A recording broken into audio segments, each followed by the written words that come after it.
The Minister of Youth and Sports has appealed to the National Assembly to include about 23 billion naira to the ministry's 2017 budget for the shortfall of over 100,000 prospective corps members participating in the National Youth Service Scheme this year.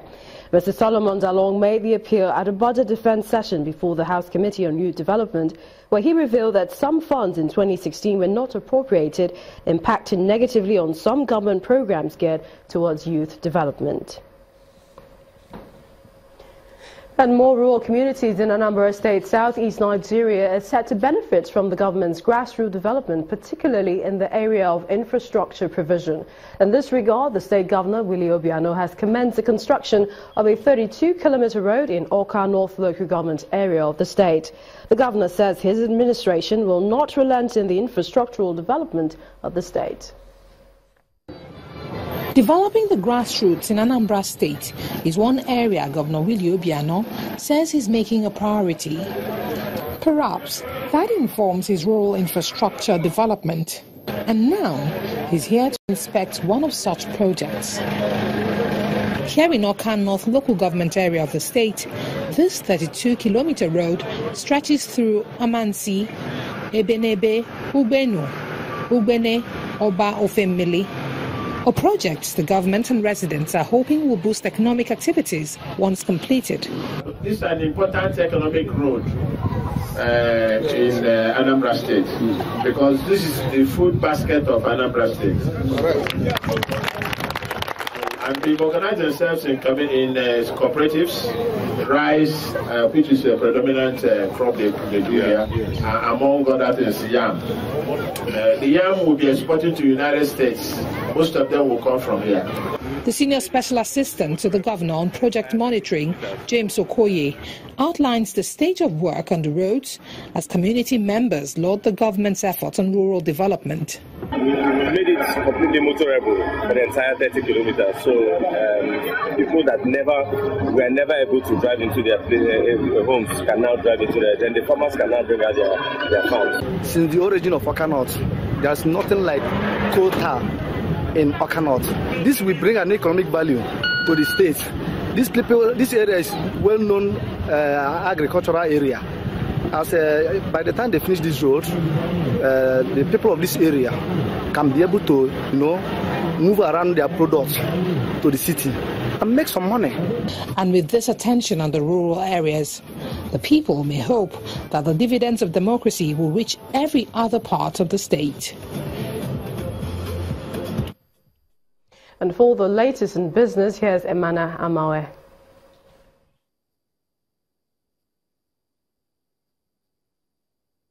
You first. First Bank.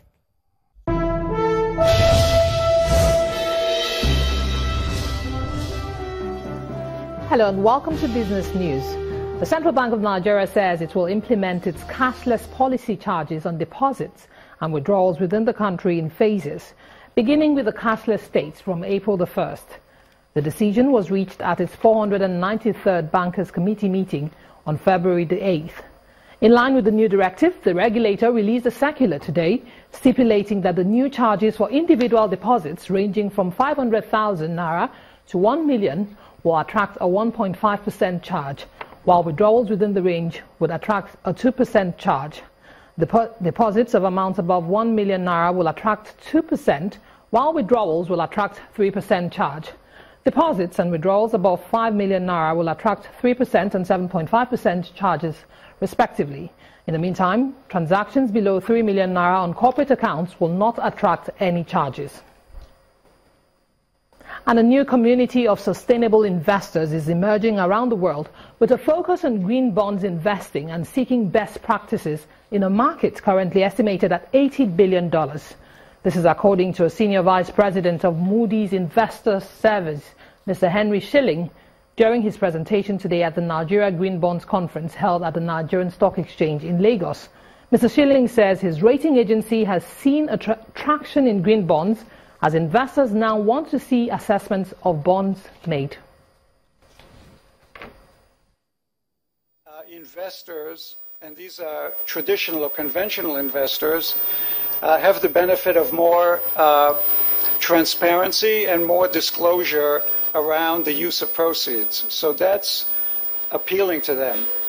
But I think even more importantly is a large and growing community of sustainable investors. And what I mean by sustainable investors is investors who take into consideration when they make investment decisions not only environmental and social and governance risk factors, but also considerations around impact investing, considerations about shareholder engagement and advocacy, and exclusionary practices. And that community, based on statistics that were issued around 2012 to 2014, suggests that as much as $21 trillion in assets are being sourced to strategies that are characterized as sustainable. And renewed interest across major sectors of the local stock markets lifted the main index to its highest gain since January the 9th at the close of today's trading session. Let's join Harriet Agbenyi for details.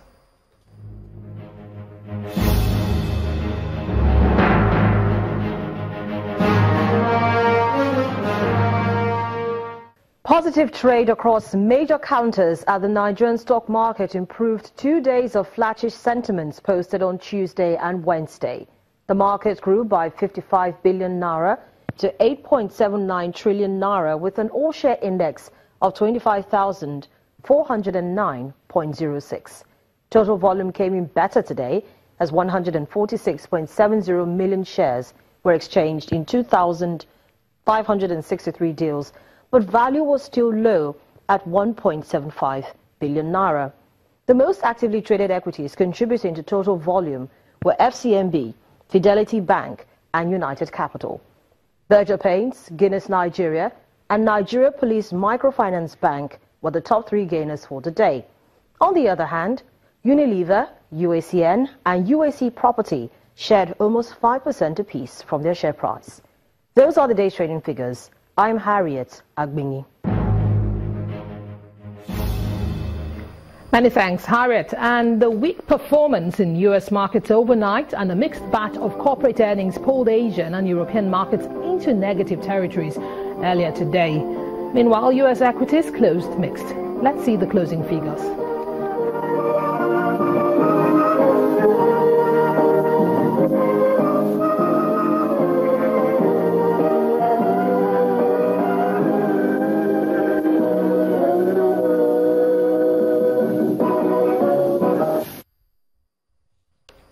And that's Business News Tonight. Very many thanks for staying with us. I'm Emana Amawe. It's back to you, Millicent. You first. First Bank. Many thanks, Emana. And celebrating Africa today is the Children International School, CIS Lagos, in its 2017 Literacy Week. This year's theme, Simply African, focuses on African literature, art and culture, while acclaimed African writers and entertainers facilitated workshops to promote the love of reading and writing among children. One of the most exciting aspects of Children International School calendar is the Literacy Week. This year's theme is Simply Africa, to celebrate the people and culture of the continent. In celebrating the simplicity of Africa, children are given the opportunity to explore their creativity with Africa-themed artworks as displayed within the school premises. In addition to what has been previously said, we chose the theme Simply African to celebrate the rich abundance of African literature that is a core part of our culture and our heritage. In relation to that, we as a school have compiled an anthology of stories and poems written by us, the students, across 10 year groups to encourage literacy among young people and to pay homage to great authors. It's also special because us students are able to express our hidden talents through a variety of events such as the Spelling Bee, the declamation, and even the debate. It's a whole week of literary activities, including a book fair, poetry, and a variety of workshops where renowned international book authors, writers, and theatre art practitioners share their experience, accomplishments, gifts, and talents with the children. The whole occasion takes us back to our roots, and culture is a major part of it. And at the same time, we're looking at literature, which is my forte. And so I am always happy when I find young ones not only appreciating life, but also talking about it and speaking with life. There seems to be a real buzz around the school this week. Lots of excitement, not just about literacy as a tool for life, but also just celebrating the pleasure of stories. The overall objective is to reawaken the knowledge, love, and appreciation of the wonders of Africa. The organisers are optimistic that the 2017 Literacy Week will have a lasting impact on the Children's International School community. And good corporate governance entails integrity, transparency, and adequate staff remuneration as part of the ideals for running effective institutions and holding leaders accountable. Well, that's coming from a trustee of the Nigerian Institution of Estate Surveyors and Valuers, Mr. Gersh Henshaw. He was the guest speaker at the 23rd John Wood Ekpeyong Memorial Lecture in Lagos, Southwest Nigeria. The occasion also witnessed the induction of 28 individuals as fellows of the Institute. This is a gathering of estate surveyors and valuers, men and women who offer a number of professional services such as land and property management as well as valuation of assets. They are attending the 23rd John Wood Ekpeyong Memorial Lecture, a celebration of the ideals of the founding father of the profession. The topic up for discussion is the deployment of corporate governance systems and processes for practitioners. Corporate governance, the watchword is integrity, transparency, and when we look at our own motto, it says devotion. And if we don't have integrity and devotion, we have lost track of where we are coming from. The speaker insists remuneration of staff is important in driving corporate governance. If you don't pay people well, they are forced to steal. So part of it is transparency, integrity. So carry people along, give them, let them be part of what they are doing. At the occasion, 28 individuals are being admitted to the cadre of fellows of the Institute, and they're called up to take their oath. That we uphold the motto of the institution, honesty and devotion in all my endeavors. A top official describes this as a reward for hard work and commitment. So for you to be transferred to the position of fellow means that you have contributed immensely to the growth of the profession. In a month from now, the newly admitted fellows will join other practitioners within the Institute at their 47th annual conference in Owerri, the Imo State capital. You will see various speakers that will come up on areas where we have not been looking at. The government is focusing on agri. If you don't do it well, it can miss the goal. For the Institute, the overall goal of this year's lecture is to ensure that members maintain high standards of professionalism, thereby winning the respect of clients and the public at large. In order to remain competitive by providing its customers with top-class experience in view of the federal government's automotive policy of 2013, Elizade Motors has commenced the assemblage of vehicles in Nigeria. At a ceremony to formally unveil the plant in Lagos, the founder, Sir Adeojo, while expressing delight over the project, called on government to support the automotive industry. The plant, which is CKD configured, will handle both the Toyota and the Jag brands of vehicles. 46 years after operations, Elizade Motors, popular for its Toyota brand, hits another milestone with the commencement of its assembly plants in Lagos.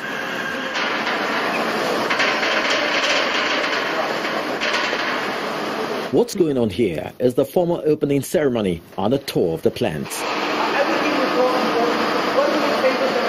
Fortunately, because we are doing the SKD2,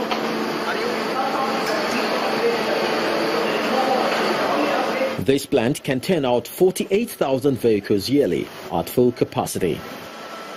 It's a full CKD lines, both of them, that can go from zero to a full vehicle.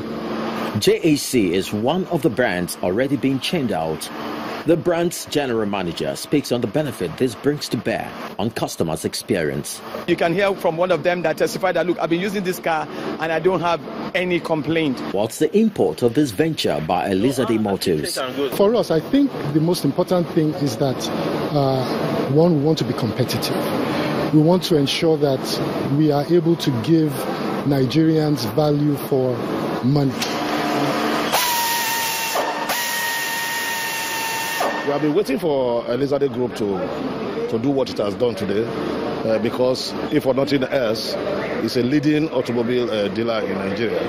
And having done what it has done today, and I think a lot more investors will follow suit.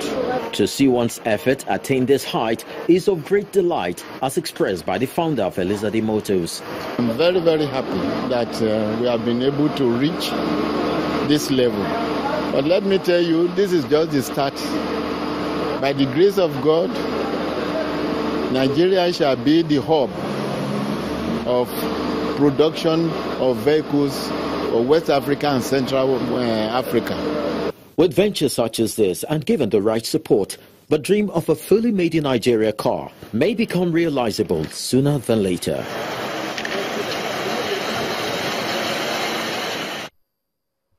And still ahead on the news at 10, English Premier League champions Leicester City sacked manager Claudio Ranieri following series of poor results. That's in sports. Stay with us.